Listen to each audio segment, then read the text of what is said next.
Police படையின் முன்னாள் தலைவர் மற்றும் அரசாங்கத்திற்கு எதிராக பாலர்பள்ளியின் முன்னாள் ஆசிரியை இந்திரா காந்தி தொடுத்திருந்த வழக்கை உயர் நீதிமன்றம் இன்று தள்ளுபடி செய்தது.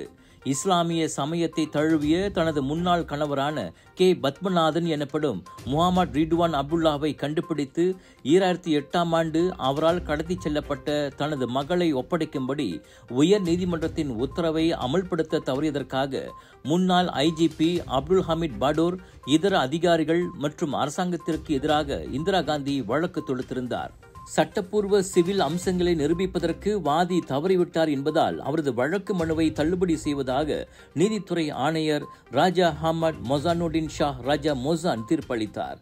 தனது வழக்கு மனுவில் அரசாங்க பணியாளர்களுக்கு எதிராக கூறியிருந்த கூற்று தவறானது என்பதோடு அதனை இந்திரா காந்தி நிரூபிக்க தவறிவிட்டார் என்பதால் இந்த வழக்கு மனுவை நிராகரிப்பதாக நீதித்துறை ஆணையர் தமது தீர்ப்பில் தெரிவித்தார்.